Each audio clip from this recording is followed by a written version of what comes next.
I, 24-year-old female, have been dating a guy, 24-year-old male, for almost 3 years. 2-ish years ago, I painted a kind of raunchy picture for my partner as a gift. If you remember that trend where people painted the backs of their legs and butt and sat on a canvas. That's what I did. It's a big, about 24x 36-inch canvas that has my ass cheeks painted on it. He hadn't hung it up yet, but it's been sitting propped up against the wall in his man cave. The back of it facing out so no one could see the painting, since we just moved in and are still unpacking. It was his mother's birthday a few weeks ago. We went out to dinner to celebrate, and my partner invited them over to our house after the dinner to show off our place. The group consisted of his mom, stepfather, 2 sisters, sister's boyfriend, and his stepbrother. His sisters and stepbrother weren't super interested in a tour since they helped us move in and had already seen the place, so he was showing his mom and stepdad around. I was out in the living room with everyone else when his stepdad walks in, holding my painting like it is a trophy. Everyone explodes into laughter, and his stepdad keeps making jokes about the fact I painted it for my partner. They're talking about my butt and how weird awkward it is I did that. His sister kept yelling and was laughing so hard she almost cried. My partner follows, laughing, saying, "I told them no, but they don't listen." My partner's siblings are 14, 17, and 19, and I burst into tears and ran into the kitchen to hide because I felt embarrassed. They ended up leaving not long after, and I was bawling in the kitchen. His stepdad was laughing and said, "Sorry if I crossed any boundaries," but he didn't say it to me. He said it to my partner. I told my partner I never wanted to spend time with his family because of how they embarrassed me from here on out, and that I would only see them on the holidays I absolutely had to. This didn't make my partner very happy. I think when he realized I was serious and not just accepting his stepfather's sorry, he began to get defensive. He was saying that people would have seen it anyway if it was hung up. And what? Was he supposed to take it down every time he had guests? When I tried to explain it wasn't about that, it just ended with him saying, "This can just be a wash." He says he can't change his family, and I know how they are. So I need to adjust to how they make me feel so I can handle them in the future. AITAYBTA. For making that decision and sticking to it because of this incident? I understand it is his family, and he probably feels like I'm attacking them personally. But I just am embarrassed. Edit. Some clarifying info. He has never hung it up anywhere before moving into our house, because he said he didn't know what he was supposed to do with it. I know it was made for people to see, and I wouldn't have cared if they had seen it hanging up. But it was the way his family went about it that makes me feel so icky. Now, here are the comments. Comment 1. Not the idiot. Listen, maybe you didn't fully think it through when you made the painting, and I already see the "what did you expect" comments. But when you ran off crying, all the joking should have stopped. Your partner should have gotten you together. There should have been mumbled apologies, end of story. And my guess is, even if you had thought about it, you wouldn't have expected a gang up of people taunting you about it, as opposed to some snickers and such, with the painting on the wall. There is a big difference between you having the painting up and being like, "Oh yes, here is this ridiculous thing I did, we can all laugh," and it being found lying around and paraded out for group torment. You can absolutely own the, "well, you did make it to be displayed" part of this, and also still be upset that even when you ran away in tears, no one pulled it together to comfort you. To be like, "Sorry, too far?" Your partner had no reaction to his entire family making you cry? I'd be pissed too. Comment 2. Everyone sucks here. Making an extremely large painting of your butt cheeks is just setting up a situation for certain people to ridicule it. People find butt cheeks funny. It sounds like they probably took it too far and it was incredibly uncomfortable for you. However, I think your reaction of never wanting to see them except for holidays is a little bit much. While they definitely owe you an apology for embarrassing you so badly, your reaction puts your boyfriend in an awkward position that has the potential to seriously damage your relationship. Is this really the hill you want to die on? Comment 3. Everyone sucks here. Yeah, they were being jerks. But did you really expect to have a print of your bare ass on the wall and have *nobody* comment on it? Did you expect your boyfriend to think to say, "Oh no, that's just something funny I found online"?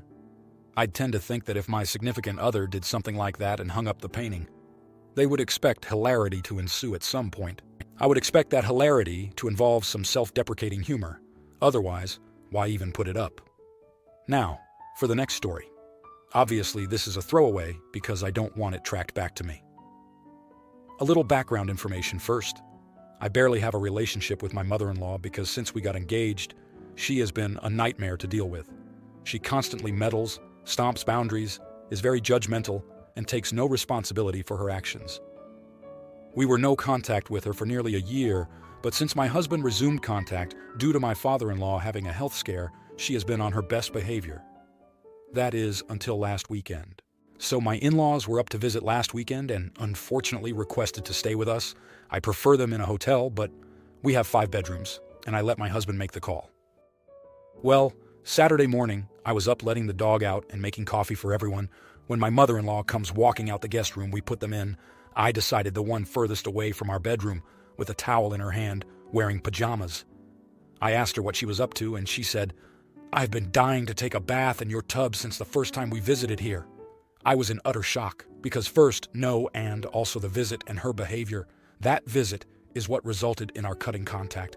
Then she went through our rooms snooping and found some adult stuff, which led to her freaking out and demanding my husband leave me, calling me some colorful names.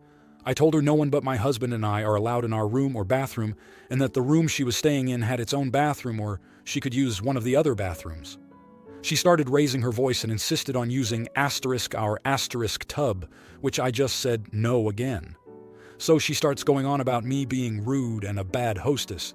Apparently it was getting loud because my husband appeared and asked what was happening. I explained, and he backed me up. She storms back to the room and slams the door, apparently waking my father-in-law. He comes out because she gave some distorted account of what happened, but my husband set things straight. She pouted in their room all day. They ended up leaving early Sunday for the airport. This morning she texted my husband, asking if I was ready to apologize to her for making her trip miserable and making her feel unwelcome. I have her blocked again. Am I the idiot for not just letting her use the bathtub? Now, here are the comments. Comment 1. Not the idiot. You did nothing wrong, and a polite guest, if they wanted to use something like the master bath, would have approached you and asked for permission first. She was basically up to her old tricks again, seeing if this warming was you backing down on your old position, and seeing if she could establish dominance over you. Good for you for not backing down, and good for your husband for not backing down. You did not make her feel unwelcome. She abused your hospitality. Comment 2. Not the idiot OP and laughing here because your mother-in-law was apparently just itching to go through your things.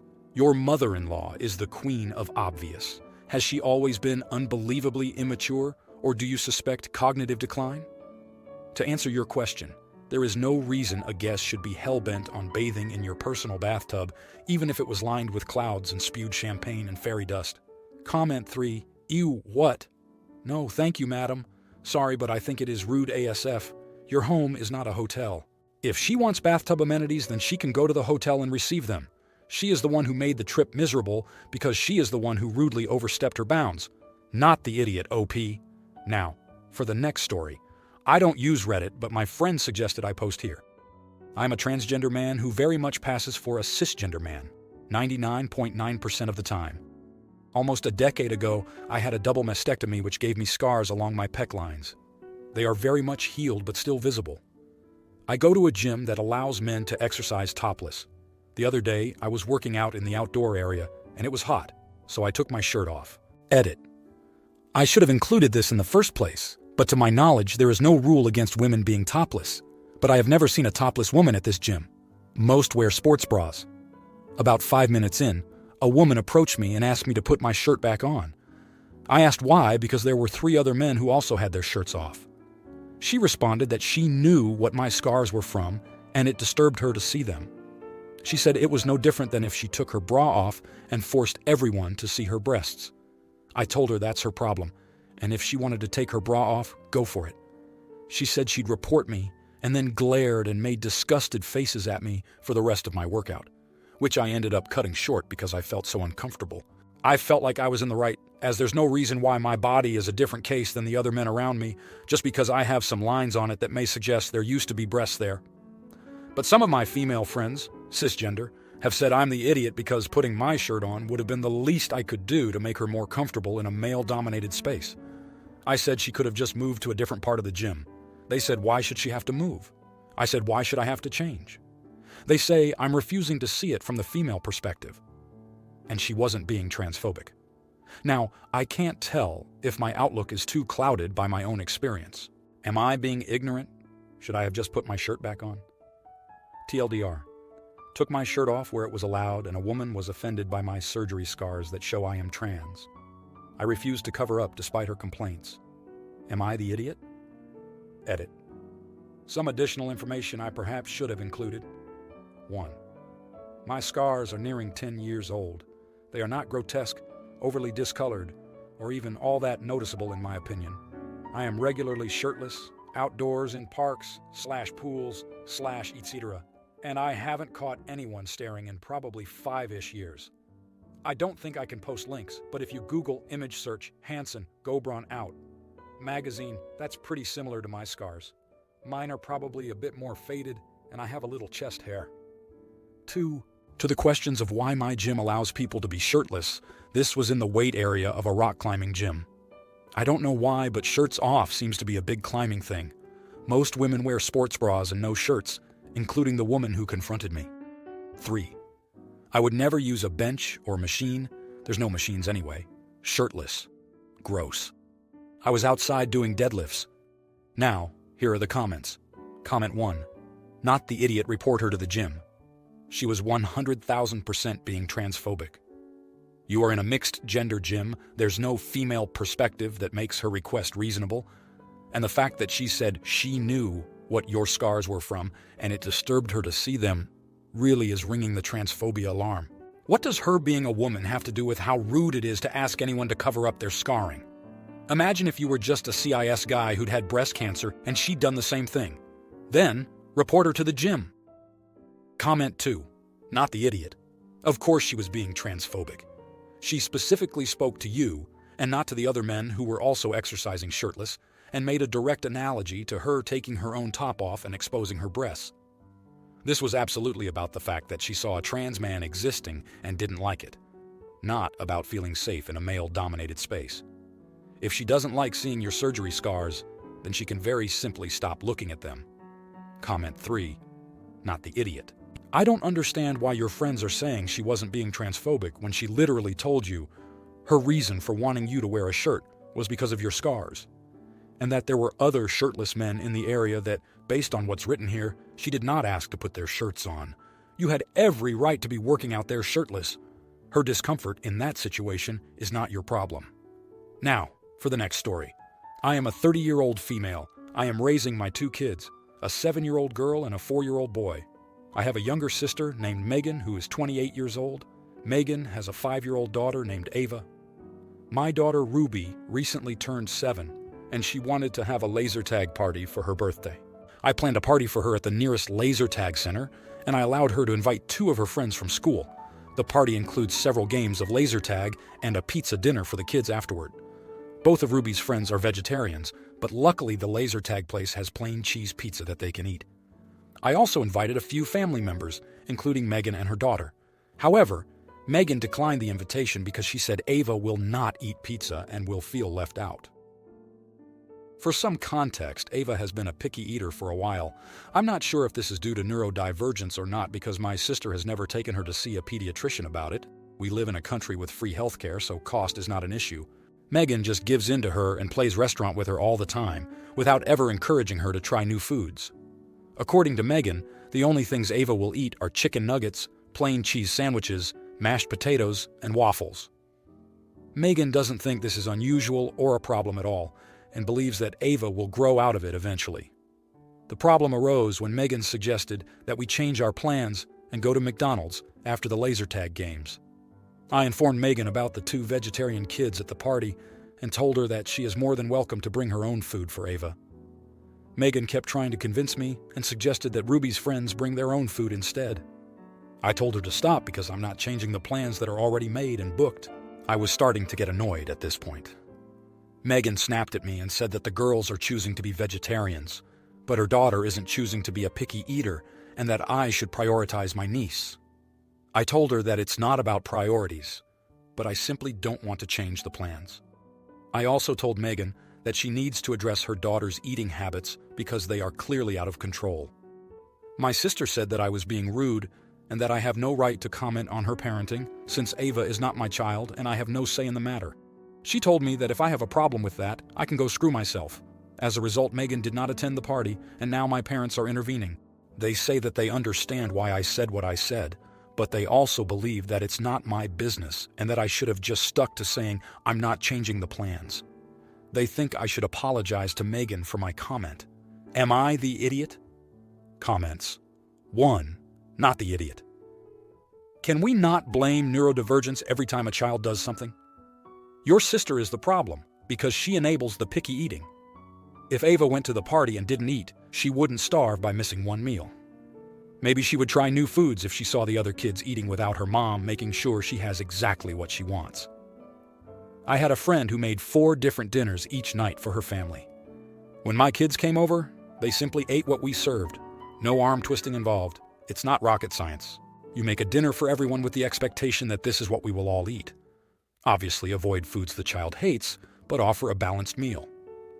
That being said, the bigger issue is, if there is a possibility that your niece is neurodivergent, then why isn't your sister taking any action? 2. Not the idiot. Both of my kids are profoundly autistic and had bizarre eating habits. I still introduce new food items to them at every meal, and I didn't cater to their desire for just chicken nuggets. They're now in their late 20s and they eat anything. Pointing out to your sister that not even attempting to introduce new foods to her child is lazy isn't being an idiot, in my opinion. It's strange that she wants people to change plans based on a 5-year-old's eating habits. 3. Not the idiot. Your niece doesn't need to be a higher priority than the other friends at the party. You offered a compromise by allowing Megan to bring her own food for Ava. My own child is a picky eater too, and I understand the frustration. I don't expect people to change the whole menu just so my child can eat something. You didn't comment on Ava's eating habits until the issue was repeatedly pushed. If you liked this video, you'll probably like these too. Also, while you're here, please consider subscribing. It's your support that keeps this channel alive and allows me to make better and longer videos. Have a great day!